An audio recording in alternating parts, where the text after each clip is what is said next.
Assalamualaikum dan hai. Nama saya Yasmin Alia. Hari ini saya akan bercerita tentang permainan tradisional yang ada di negara kita, iaitu Malaysia. Baiklah, terlebih dahulu saya akan berikan apa itu maksud permainan tradisional. Permainan tradisional bermaksud permainan yang dimainkan pada waktu dahulu untuk masyarakat mengisi waktu senggang mereka ataupun waktu lapang mereka.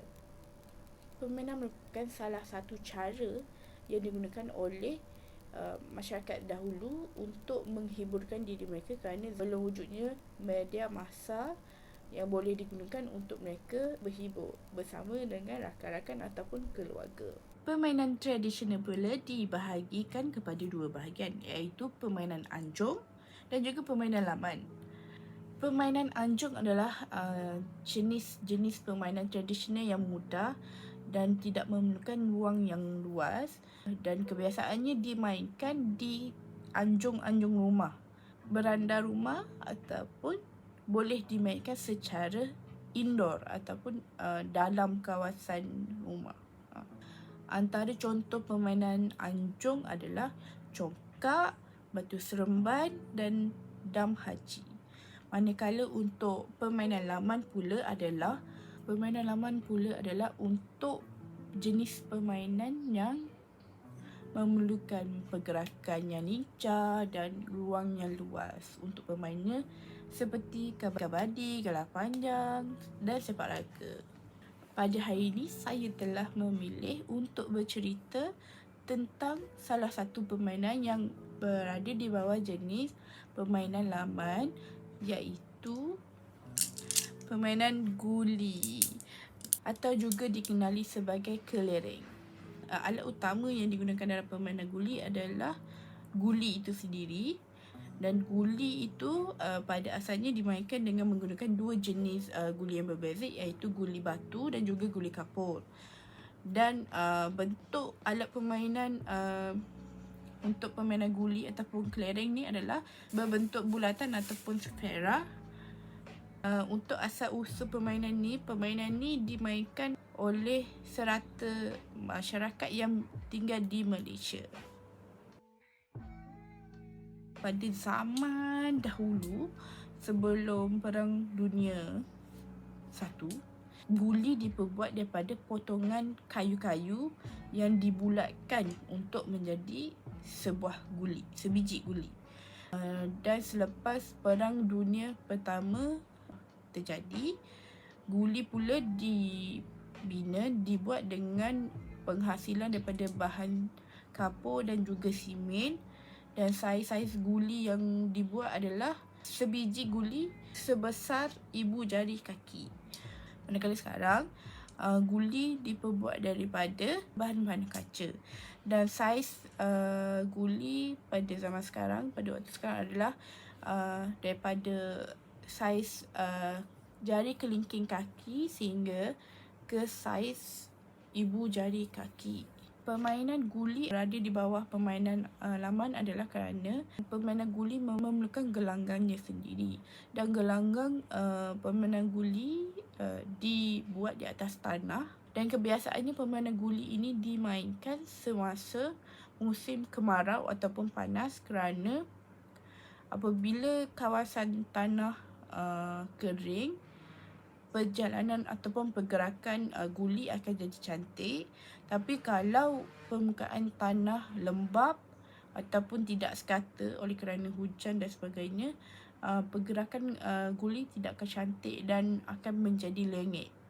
Jadi kawasan yang paling sesuai untuk dimainkan permainan guli ini adalah kawasan tanah rata. Dan kebiasaannya jumlah pemain untuk permainan guli ini tidak melebihi 5 orang pemain. Dan permainan guli ini sesuai untuk kanak-kanak yang berusia 7 tahun dan ke atas.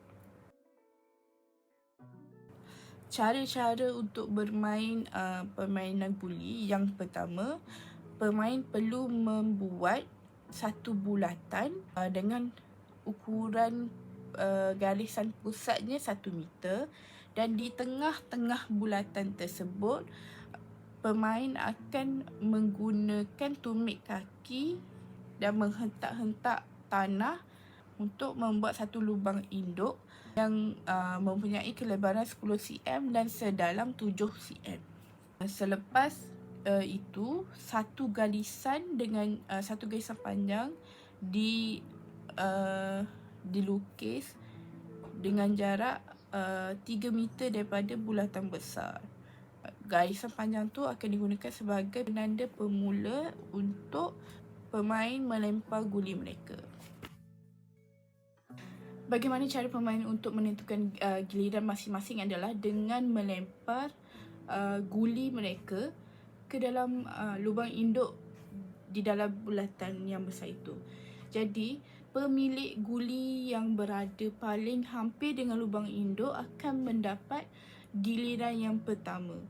Dan seterusnya, yang kedua paling hampir akan menjadi nombor 2 dan nombor 3, 4 dan 5.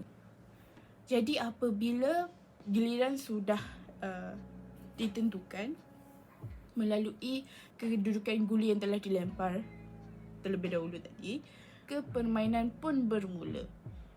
Apabila permainan dimulakan, pemain yang pertama perlu menjentik guli mereka supaya mengenai kesemua guli yang berada di dalam bulatan agar terkeluar daripada kawasan bulatan tersebut. Dan sekiranya guli yang mereka jentik tidak mengenai mana-mana sasaran atau mana-mana guli di dalam bulatan, guli tersebut telah dikira mati. Apabila guli pemain pertama itu sudah mati, jadi permainan diteruskan dengan giliran pemain yang kedua. Seperti pemain yang pertama tadi, pemain yang kedua pun perlu menjentik kesemua guli yang ada supaya keluar daripada bulatan. Dan seterusnya begitulah. Kalau tidak mengenai mana-mana guli dalam bulatan, jadi guli pemain tersebut akan mati. Dan apabila guli mereka tidak mengenai mana-mana sasaran, jadi giliran mereka untuk bermain dalam pusingan itu telah terhenti juga.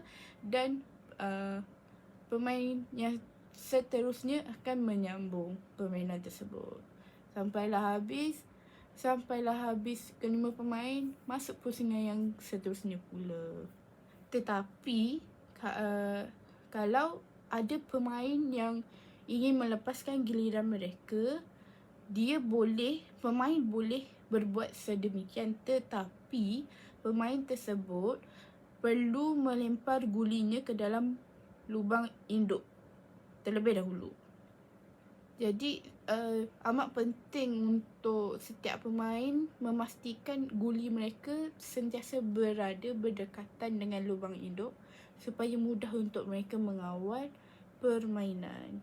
Dan untuk setiap kali pertukaran giliran kepada pemain yang seterusnya, pemain tersebut perlu memasukkan gulinya ke dalam lubang induk terlebih dahulu sebelum pemain tersebut boleh mula menjentik guli-guli lawannya. Dan jika pemain tersebut gagal memasukkan gulinya ke dalam lubang induk, jadi gilirannya terbatal dan akan diberikan kepada pemain yang seterusnya. Untuk permakahan bagi permainan guli ni pula adalah markah dikira melalui jumlah bilangan jentikan guli pemain yang mengenai guli pihak lawan, guli lawan mereka daripada mula lawan sehingga giliran semua pemain selesai. Dan 2 cara dendaan akan dikenakan terhadap pemain yang memungut jumlah mata terendah.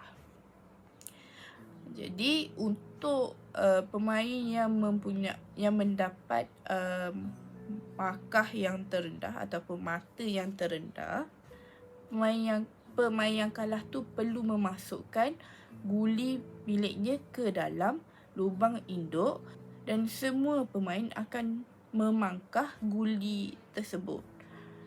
Syarat yang kedua pula adalah setiap pemain akan mendapat 1 kali peluang untuk menjentik guli orang yang kalah supaya jauh daripada kawasan bulatan. Jadi jenis main yang ada pada permainan guli ini adalah permainan adalah cooperative play ataupun permainan kooperatif. Hal ini demikian kerana setiap pemain mempunyai peranan masing-masing. Bukan. Hal ini kerana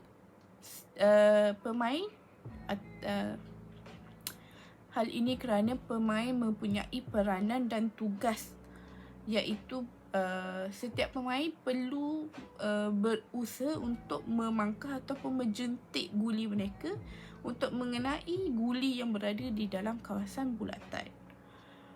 Jadi itu sajalah video saya pada hari ini. Sekian, terima kasih.